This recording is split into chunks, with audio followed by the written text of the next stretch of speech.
everybody. It's now the day after I posted the most recent podcast, and we got one of the babies there is running around. One of the babies there eating dry food, and Agita there. And we had a very nice night. Babies were on the bed with me, cuddling, and Agita was nearby. I got up in the morning and fed the kids, and we had playtime, and now everybody's kind of, eating, resting. And I made an appointment for the Corvette to be checked out, the local place. I talked to my mechanic out in the country first, and he said better to get it checked locally. He thinks it could be a muffler issue. You lose power if there's a small hole. So, but he says better to get it checked here or get it fixed here if it's a small thing. So the first appointment I could get was Wednesday morning. So, okay, the music stopped for a minute. I'm here at Hakka restaurant, and I'm having lunch. I walked here. And then I'm going to have this, and then I'm going to walk back. I'm getting my shrimp. This is a soup. I'm getting my shrimp. I'll stop talking because the music's coming on. I once got actually copyright, not blocked, but an infringement thingy on my podcast because I was eating here and an Indian song came on. Chili shrimp, fried rice, vegetable spring roll, vegetable soup, and gulab jamun for dessert. I used to live in that building for like 17, 18 years before I sold that and then bought the house up that way, a couple of blocks over.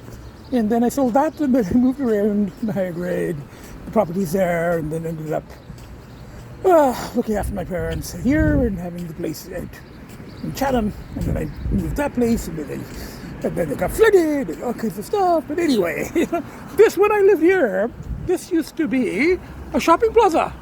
There was a rabba here, and there was a parking lot, and there was, back in my drinking days, I used to go drink at a bar there, just across the road, so it was easy to walk. So anyway, and that used to be an office building. They pulled it down, like a pretty tall one too. They pulled it down and they built that stuff. So anyway, just walking along, reminiscing about the neighborhood, Still on my way back, stopped at my favorite gelato place. So my favorite Hakka place for lunch, late lunch, and dessert at my favorite gelato place here, just by the lake. And then the building is empty. So this is a pit stop. My pistachio gelato. And back to the kids. Bye for now. Hello, everybody. I had a good morning with a good night with the kids. Good morning with the kids. And I didn't drink any cola in the morning. So I've come now for and I didn't have anything to eat either. So I've come for my blood test. And I have to see my doctor. I haven't seen her in a few months now. She reminded me to go for 5 months. So for the diabetes, blood sugar, and all of that stuff, because I don't check every day like I should. We do this blood test with the average. So I've come here, and she sent me the requisition online, so I had to email it to them, and I think it went through. So just gonna give the blood test, and then go have something to eat, and then back to the kids. Bye for now. Hello, everybody. I'm here at an Indian restaurant, kind of the west end of Tobago, and I gave the blood. I had to wait quite a while, and I've taken takeout from this place a long time ago, 6-7 years ago, and I know that they have lunch specials. I tried it. The food is very good. The vindaloo wasn't quite spicy enough for me, but you know what level of spices I eat at, which most people don't really believe. So the other restaurant I went to recently, Hakka, the shrimp vindaloo, also had shrimp vindaloo there. It was spicier, but I think the sauce is better here. Hello, everybody. I'm here with the 4:30 at Dairy Cream, not Dairy Queen. Dairy Queen cream in Port Credit, Mississauga, Lakeshore. I come here from time to time when I go to Port Credit and eat, and then on the way back. It's kind of famous, apparently. I saw it written up somewhere, and it's like, well, apparently it's been around for like 50 years. Everybody, I just got home a couple of minutes ago, and Agita's there, and I got a new toy from Dollarama. I stopped into Dollarama, and every time they get a new toy, cat toy, of course, they have to buy it. And that when they don't usually like the wand ones all that much, and they lose interest in them very quickly. Yeah.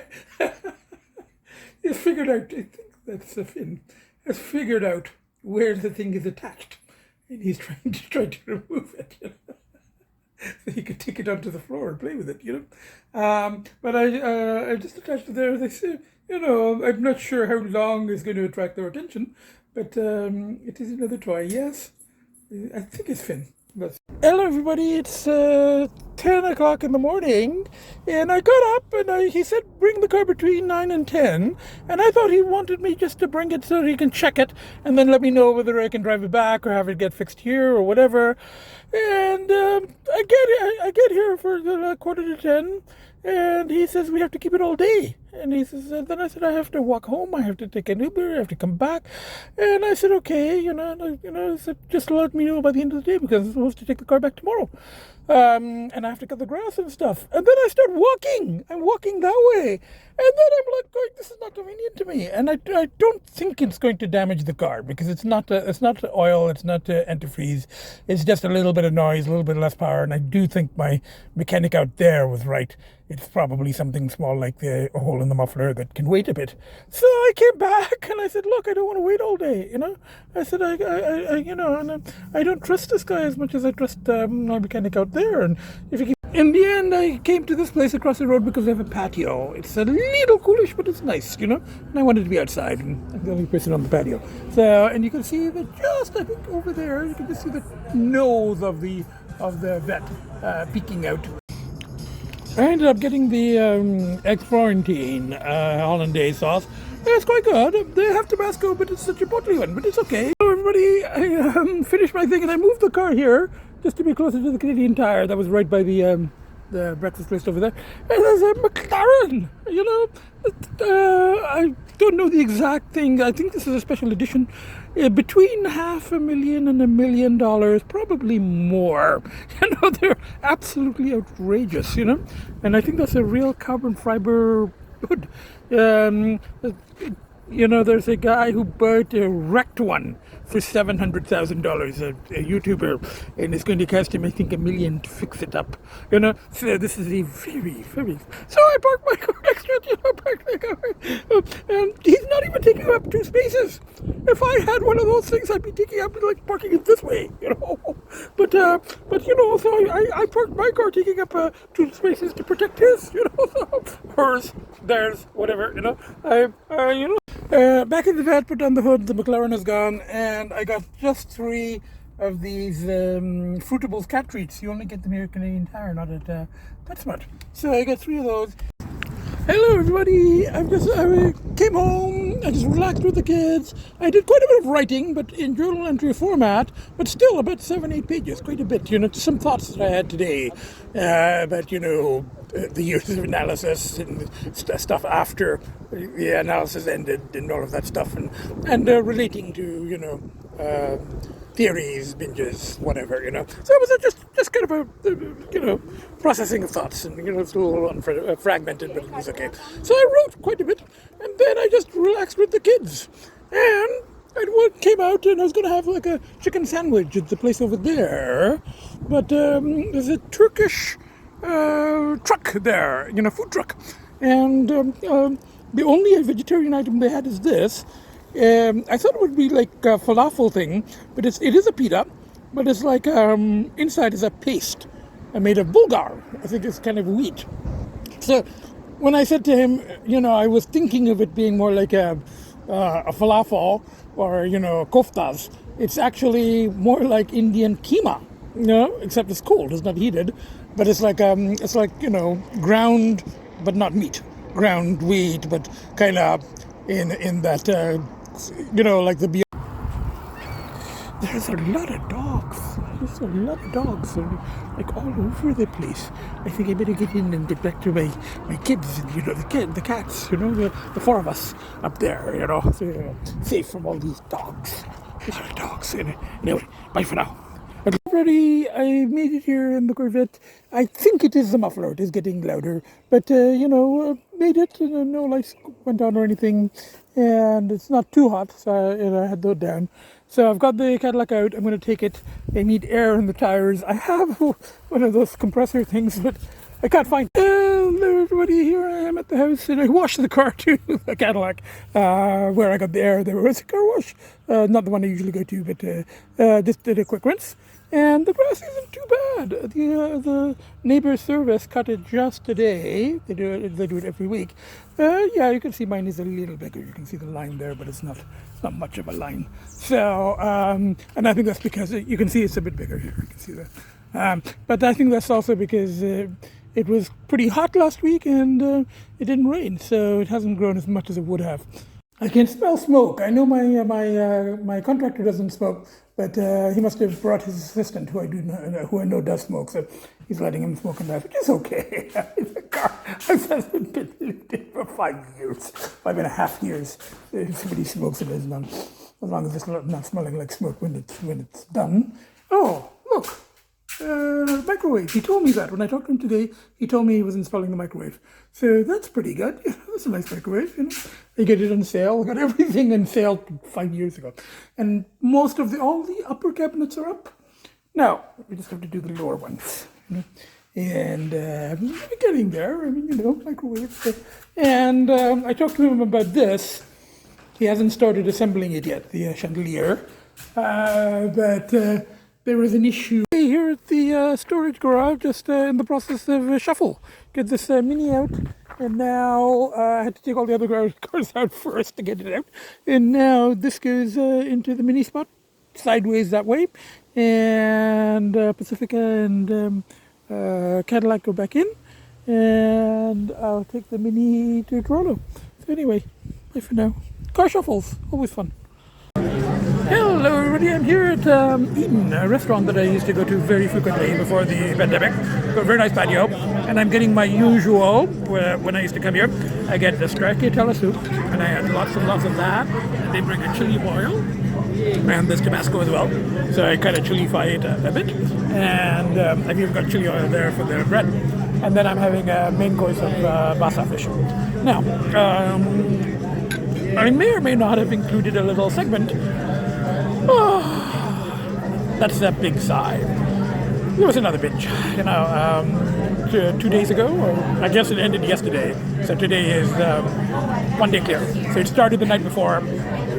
There was a break, and then I went once again. The first course kind of worked as a soup. It was an appetizer. The inner whatever didn't get some of the things it wanted. Yeah, so came home, rested with the kids, and then was on a quest to find the other stuff and the other, you know, slithers. And I found it. Oh, my food is coming. Oh, no, this is basa. Yes, that's me. Thank you very much. Excellent. Yeah, well, perfect.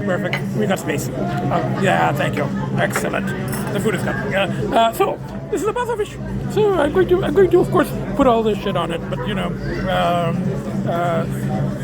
I'll talk more after I eat, or I'll talk more when I get home. I don't know if I'm going to include the other clip or not. It was while on the binge, but you know, nothing to really reveal. You know, people that I was with or where I was. It's kind of clear what I was doing. I didn't even really say it, but if you look carefully at my nose, give you a bit of a clue. If I include that or not, I don't know. We'll see. You know, that's a little bit more explicit than I have taped on binges before, and I have, you know, but you know, it's not like I'm showing anything really explicit. You know, people know that I binge and what I binge with. But the situations, the other people part, I prefer not to, because other people are involved. And even when people get permission, say, yeah, you can talk about me and tell a bit of my story and other people that I encounter and very interesting stories. I write that. I don't. At this point, I'd rather not include that in podcast because it's just too many. It's just too open public. Too many other levels. I do write all the details. I write it all down now. If I ever publish, we'll see. So anyway, my food's getting cold. Okay, I'll talk to you later. Bye for now. Hello everybody, I'm here at my favorite place on Bloor for breakfast. It's about 3 o'clock. I think I said today there was a binge there. they're getting deeper, they're getting harder to return from, there's escalating, but I don't want to talk about all of that now. I'm just going to do this minute by minute, minute by minute, minute by minute. And I'm even going to try to write about it. It's been really tough, but it's okay. I'm not going to complain. And at least I can come back. There are many people that can't, even with a lot of effort, So, but I can for now with a lot of effort. So, this is me putting in a lot of effort. So it's like all the pushes, including eating out. The kids, obviously, don't even have to mention kids, and then supporting friends and eating out. And I'm going to go to a PetSmart and buy for the kids, cat food, and that's always a big push. And then get some snacks, and then go home. And I haven't really written afterwards. There's so much material, but I was just so in the grip of it that it was quite the journey, though. Quite the journey, quite the adventure. The adventures are getting, more adventuresome. anyway, and as I keep saying, the people I encounter, I'm actually in awe of them. They've got to. It's a day. Every little thing is a daily struggle. I'm here at PetSmart. Not a single one of the wet foods or sachets are on sale. A couple of the dry things we've got dry, but not a single, nothing. Hello everybody, I just came in the door. I haven't even taken off my jacket yet or hat. And look at this. Agita and one of the brothers, almost side by side. I mean, like a foot and a half apart. And Agita's very calmly, and the other one is just starting to get up. But I come home and I see this. And if this is not the biggest push imaginable, I don't know what is. This is just something else. 1 second. I'm going to put away my stuff, and then I'm going to talk a bit, So I did some more shopping after my brunch. I went to PetSmart, and then I went to Pet Value.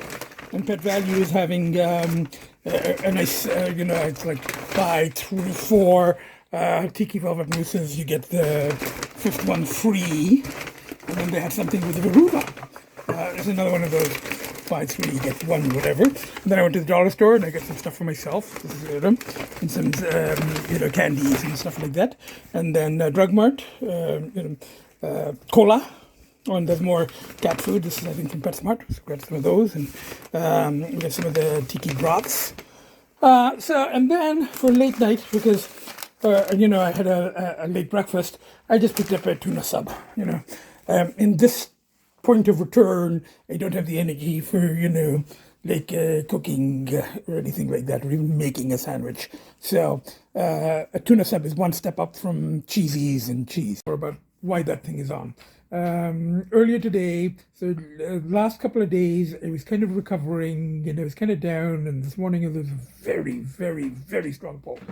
But then, the kids, the pushes, all the other things, and the first time I think I felt a little bit of a physiological pull because of the substance that has now kind of crept in as not optional on binges.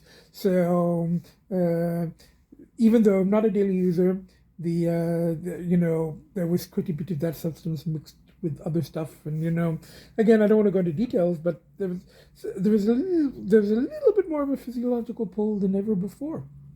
So it was kind of pulling me down, and there was really strong pull. But then I said, I'm going to do this. I'm just going to go out and eat and buy some, my usual pushes.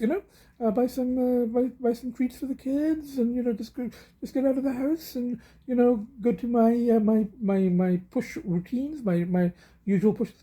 And it actually worked. I went out and had the breakfast, and I went to PetSmart, and just driving, and then I went to the other plaza for the PetSmart, for Pet Value, and Dollarama, all that stuff.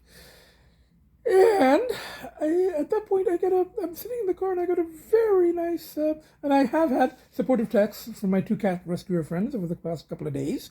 And I got a text, my former student friend, the one who had been my podcast producer a while back, and he's very important to me, and he didn't know about this latest binge. He's the one who used to say add oil, and I have an earlier podcast on that. So, but I got a very timely, synchronous, a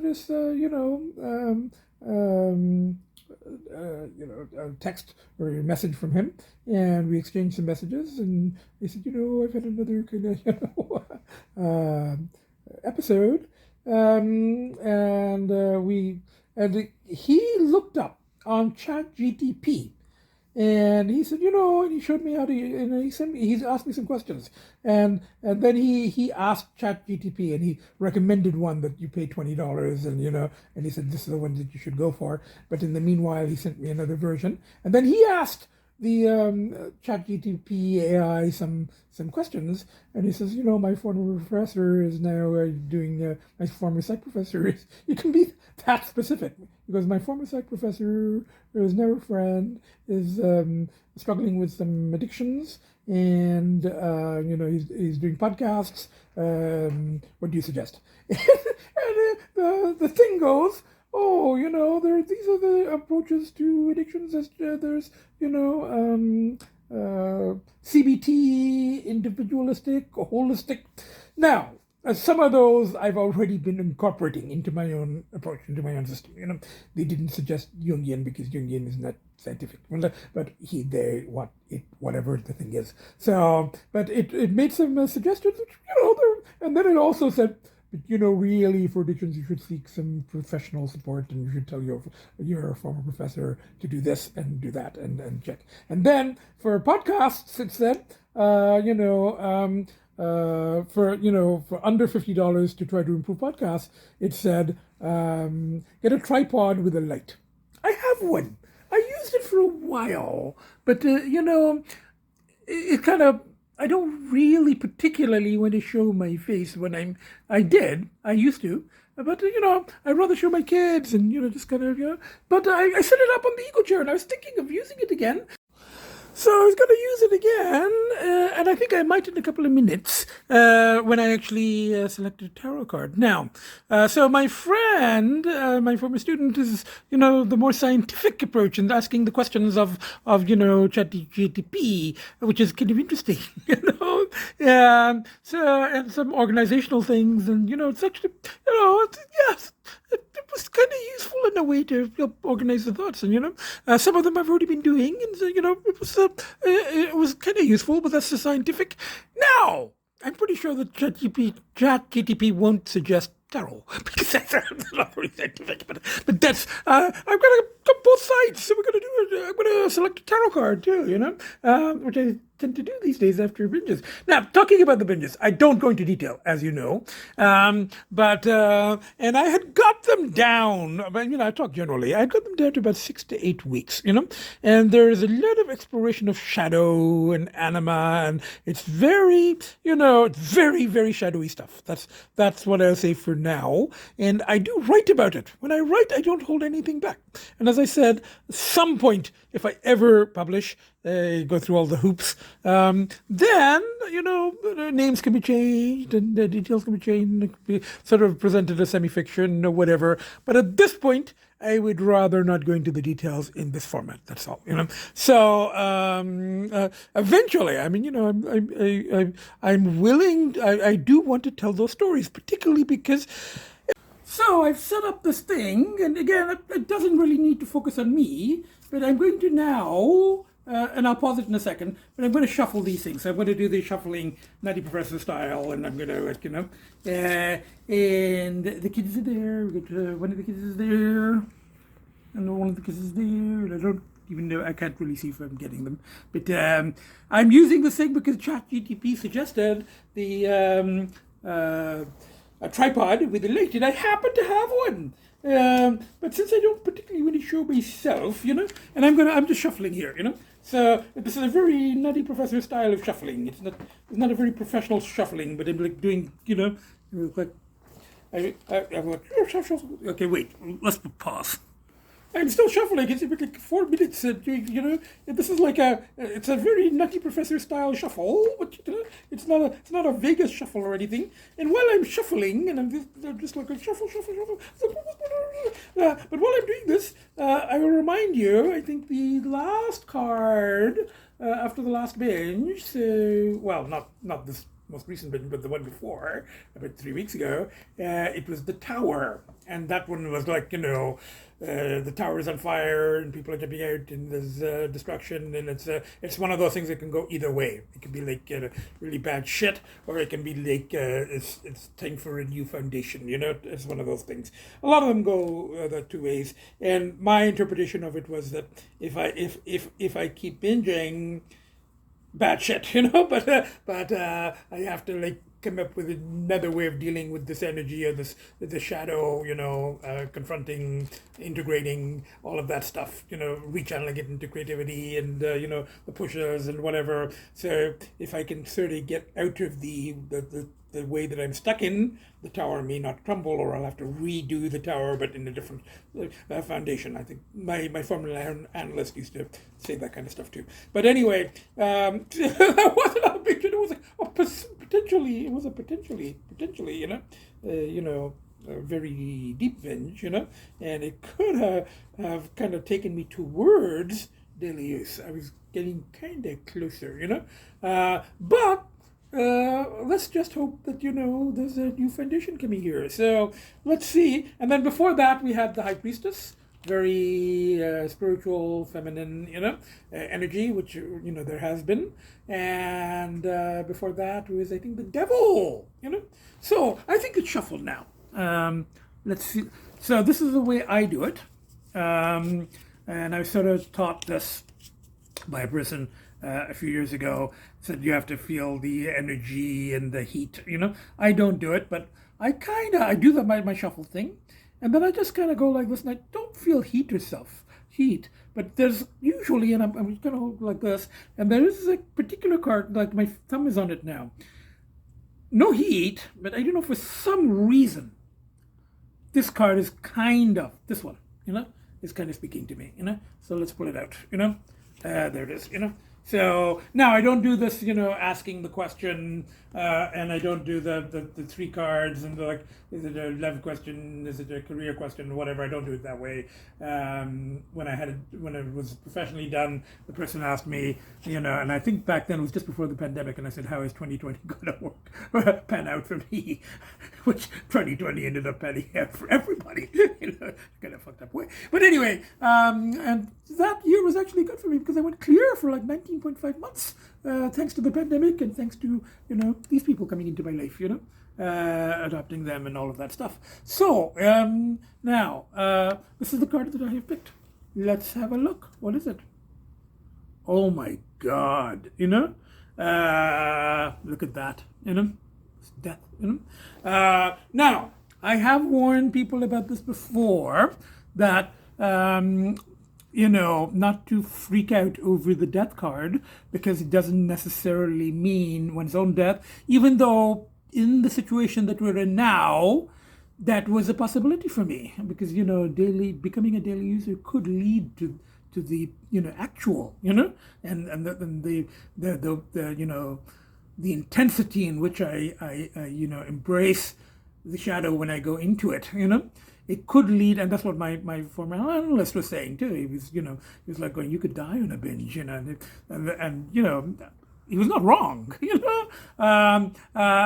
So, but the other thing about this is, and I've said this before, is that you not to take these things literally also. See, it says, death of situation or endings, new beginnings. So it's it could be. I mean, there's always but it's the symbolic interpretation is more change, and it would be nice if we could have like the death of the junkie prof, the nutty, crazy junkie prof who is exploring shadow in the unhealthy ways, and maybe the death of that in the rebirth of rechanneling that energy into writing about and trying to publish the stories of people that the stories need to be told, so that the journeys, the underground journeys will. And as I said, I've said this before. Hardly anybody has ever written about this underworld non-judgmentally. This is just what I want to do. So I was a little scared when I pulled this card, because I've always, and it does scare me a little bit because it's death, and I was almost tempted to cheat and go, I took another one, but no, that's not the way this is done. I'm going to do this thing, honestly and properly. So this is the card that I picked, and pretty much every card that I have picked, has been very, very, symbolic over the last, this kind of very informal method of mine, just picking a card, has been, so we had the devil, we had and again, it doesn't necessarily mean what it means in the Christian mythology, and we had the feminine energy, the high priestess, and then we had the tower, that can go both ways. Now this one can also go both ways. So, and this kind of supports what my former analyst was saying, that, he was kind of, really, really pushing the you could die in a binge thing, that the substances and the other stuff. So, which that's not really news, but let's, for now, and it's good to be aware of that, that there is actual dangers there, real dangers, but there's also symbolic stuff here, So let's take this in both ways. Let's take this as a warning, and I have promised my former student, my friend, that, promise is a promise. It's going to be very hard, but, I'm going to stay clear. I'm going to put everything I have, at least, into staying clear until his and his fiance's wedding, a very joyous occasion, lovely people I care about deeply, and I'm going to wear my orange tie. So that's like about 5 weeks from now, and then 3 days later is my birthday. So hopefully we stay alive till then. So I cannot, I cannot binge. As strong as the pull is going to be, and it's going to be very, very strong. I'm telling you now, it's going to be very strong, because I've been going so far into shadow. So it's a warning, but it's also, if you take the symbolic thing, well, death and rebirth, in terms of rechanneling, working on trying to, write the stories. Very, very important now, what I hold back from the podcast, just because of personal privacy issues and other people involved, all that stuff.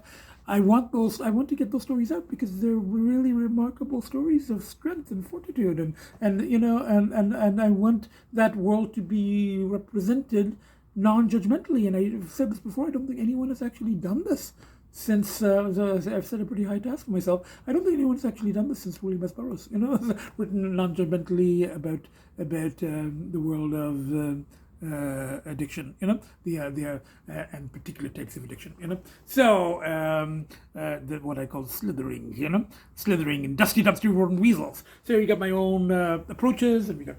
So let's just hope it's a symbolic death. That's and just try to avoid the. You know what? 1 second. So, as I have done before, just checking it on the internet, and it says, what does the death card mean? You can think, and they actually start with sudden, unanticipated transition, impacts everyone, and it says, pulling the death card in a tarot deck may seem unnerving, but the truth is, this card can hold a lot of insight into where your life needs change moving forward to support growth. So don't freak out, it's basically saying.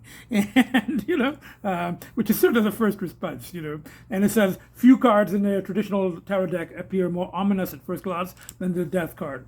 It turns out there's more to the 13th, and it is number 13, there's more to the 13th of the 22 major arcana cards than you might assume. And no, it's not a death sentence. Here's everything you need to know. You can think of the death card as symbolizing a more metaphorical death, according to the tarot expert, creator, magical self-care, Leah van der Velde. This is a card of big changes, transformation, and yes endings, she says. It's a big piece in the process of personal evolution in which we release old patterns. It's a shedding of the skin, aka your ego. Now, not necessarily used in the Freudian sense, but sort of a little bit more of the sort of Buddhist sense, to grow into a new version of yourself. Death represents, but it kind of works for the Freudian Jungian, as well, to a certain degree, Jungian at least. Death represents a shedding required to continue progressing along one's path. There's a feeling of grief present, along with a fear of the unknown that's difficult to make peace with in the moment. But if you can stick it out, there's a new beginning on the other side. Other cards carry a similar message, so like the Hangman and Temperance and the part of the death journey, So, major change, transformation. Let's just hope it's like a positive, Let's just. So I'm going to reflect on it, and I was always, something. I was always a little afraid of picking the death card. It's just so ominous, and particularly since the world that I have been, entering, the underworld. I mean, real death is also, it's not out of the question, as my analyst kept reminding me, and others too, So anyway, and that kind of came up in a discussion the other day with, when I was in the underworld with someone, and the predetermination and random shit and all of that stuff. But anyway, so I was fearing it, but it's come. But there's metaphorical things, and let's just go day by day. Let's take this, And the ending that I want is the unhealthy way of exploring shadow, and there's the feeling that possession thing, whatever that inner thing is. I need to kind of make peace with it, and kind of, whether it's a werewolf or an inner feminine energy or whatever, it's had a lot of slithering, it's had a lot of exercise, and it's taken me places, and it's unleashed stuff, but it's taking me into places where I may not be able to get out of. So that needs to that pattern there has to be a transformation.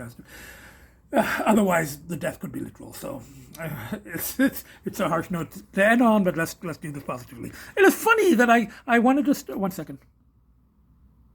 It's actually interesting that I wanted to approach this whole thing kind of more upbeat, in spite of the kind of dangers of where the binges were taking me and all of that stuff, and the obsessiveness and the compulsiveness and the all of that was going on. I was trying to approach it more sort of positively and upbeat, and then I get that card. So, but anyway, it is what it is, and I'm going to do this day by day, and I have made a promise to my friend and my former student that a birthday a birthday gift to myself end of July, but my wedding gift is going to be staying clear until the wedding, at least, which I'm going to attend as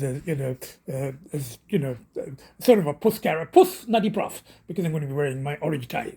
Puss is an orange cat. So, I don't think that GTP is really going to approve of that, of my more mystical orientations and identifying with an orange cartoon cat. But it might actually say, if your professor, if it works as a placebo effect for your professor, it makes him feel more positive if he identifies with an orange cat, then let him. Who knows? It's a computer. It's pretty. So anyway, enough. I'm rambling. It's, I think, day 3 clear, something like that. So we got one baby there, and we've got one baby there, and we've got Agita there, Now, as I've said, if these pushes don't keep me here in this ordinary world, nothing will. So, and especially when I came home and I saw Agita and her brother, like side by side like that, that was just the biggest, push ever. So from Agita and from the 2 babies, one baby there and the other baby there, and myself, the nuttiest, craziest prof that has ever walked the face of the earth. Bye for now. See you next podcast. Wish me luck.